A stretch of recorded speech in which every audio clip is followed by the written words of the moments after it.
আসসালামু আলাইকুম বন্ধুরা, সকলকে স্বাগত জানাচ্ছি নতুন একটা পর্বে। মাত্রই 1 কাপ শুকনো চাউলের গুঁড়ো আর অল্প কিছু উপকরণ দিয়ে তৈরি করে নিয়েছি খুবই মজার ইউনিক একটা রেসিপি। চাইলে কিন্তু তোমরা ইফতার আইটেমে এই রেসিপিটা তৈরি করে নিতে পারো। খেতে অসাধারণ আর তৈরি করাও একেবারে সহজ। রেসিপি তৈরির শুরুতে প্যানে নিয়ে নিচ্ছি 1 কাপ আর 2 টেবিল চামচ পানি। এখানে আমি আমার প্রয়োজন মতো নিয়ে নিলাম। টেস্ট অনুযায়ী লবণ। পানি ভালো করে ফুটিয়ে নিব। দেখো বন্ধুরা, পানি কিন্তু ভালোভাবে ফুটতে শুরু করেছে। এখন নিয়ে নিচ্ছি শুকনো চাউলের গুঁড়ো। এখানে 1 কাপ আর 2 টেবিল চামচ পানির জন্য 1 কাপ শুকনো চাউলের গুঁড়ো নিয়ে নিলাম।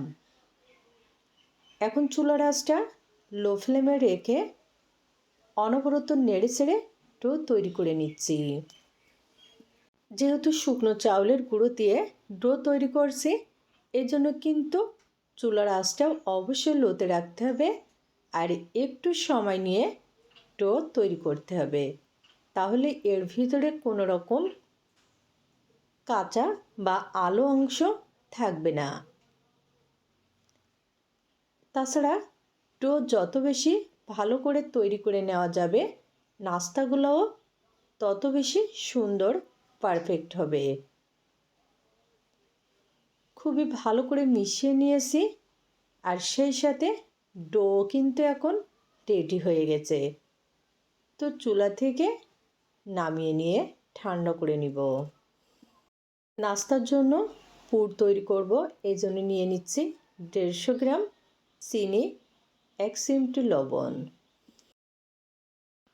আর নিয়ে নিচ্ছি নারকেল কুড়ানো 1 কাপ। এখন চুলার আঁচটা মিডিয়াম টু লো ফ্লেমে রেখে পুর তৈরি করে নিচ্ছি। আর সাথে নিয়ে নিচ্ছি গুঁড়ো দুধ 1 টেবিল চামচ। তবে গুঁড়ো দুধ এখানে অপশনাল, চাইলে দিতে পারো, না চাইলে স্কিপ করতে পারো। তবে দিলে কিন্তু অসাধারণ টেস্টি হবে আজকের এই নাস্তাটা। যেহেতু ইফতারের জন্য তৈরি করব, এই জন্য এরকম একটু ভালো করে তৈরি করব যেন সবাই খুবই পছন্দ করে। সারাদিন রোজা থাকার পরে যদি ইফতারের টেবিলে এরকম একটা টেস্টি নাস্তা থাকে, তাহলে কিন্তু মন প্রাণটা ভরে যাবে। তাছাড়া আজকের নাস্তাটা তৈরি করা কিন্তু একেবারে সহজ। দেখো, পুরটা কিন্তু আমার তৈরি হয়ে গেছে। একেবারে কালারফুল করে তৈরি করব না, তো এখন চুলা থেকে নামিয়ে ঠান্ডা করে নিব। আর এদিকে ডো তৈরি করে রেখেছিলাম, সেটাও কিন্তু ভালোভাবে সেট হয়ে গেছে। এখন কুসুম গরম অবস্থায় আছে। তো এই কুসুম গরম অবস্থায় গুঁড়ো ছিটিয়ে দিয়ে ভালো করে মথে নিচ্ছি। মথে নিয়েছি। এখন এখান থেকে এরকম বড় বড় লেচি কেটে নিচ্ছি। একটা লেচি বোর্ডের উপরে নিয়ে অল্প গুঁড়ো ছিটিয়ে দিয়ে বেলে নিচ্ছি, অর্থাৎ রুটি বানিয়ে নিচ্ছি। আর হ্যাঁ, এই রুটিটা কিন্তু খুব বেশি পাতলা করে তৈরি করা যাবে না, একটু পুরু করে তৈরি করতে হবে। রুটি তৈরি হয়ে গেছে। এখন একটা কাঠারের সাহায্যে সমান 4টি ভাগে ভাগ করে নিচ্ছি। অর্থাৎ আমি নাস্তাটা যে শেপে তৈরি করব, ঠিক সেই শেপে কেটে নিলাম। এখন পুর দিয়ে দিচ্ছি পরিমাণ মতো।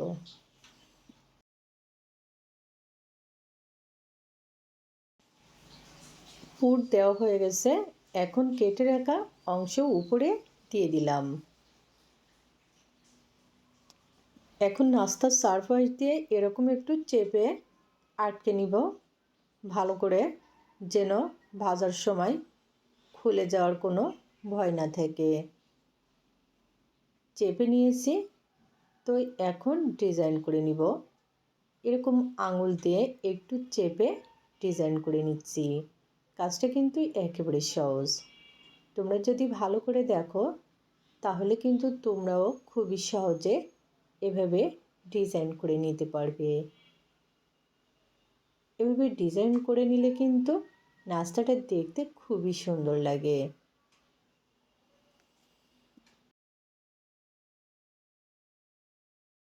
খুবই সুন্দর করে আমার পছন্দ মতো ডিজাইন করে নিয়েছি। এখন অতিরিক্ত অংশ কাটারের সাহায্যে কেটে নিচ্ছি। তোমাদের কাছে যদি এরকম কাটার না থাকে সেক্ষেত্রে কিন্তু তোমরা নাইফের সাহায্যেও কাজটা করতে পারো। তৈরি হয়ে গেল খুবই সহজভাবে মজার একটা নাস্তার রেসিপি। আর সবগুলো নাস্তাই একইভাবে তৈরি করে নিয়েছি। এখন ভেজে নিব। এর জন্য নিয়ে নিচ্ছি প্যানে পরিমাণ মতো সাদা তেল। তেল ভালোভাবে গরম করে নিতে হবে। তেল গরম করে নিয়েছি, এখন নাস্তা দিয়ে দিচ্ছি। আর হ্যাঁ, এই পর্যায়ে কিন্তু চুলার আঁচটা মিডিয়ামে রাখতে হবে। যেহেতু শুকনো চাউলের গুঁড়ো দিয়ে আজকের এই নাস্তাগুলো তৈরি, এর জন্য একটু সময় নিয়ে ভাজবো, তাহলে নাস্তাগুলো অনেক বেশি ক্রিস্পি হবে। প্রায় 3 মিনিট মতো ভাজার পরে এখন উল্টে নিচ্ছি।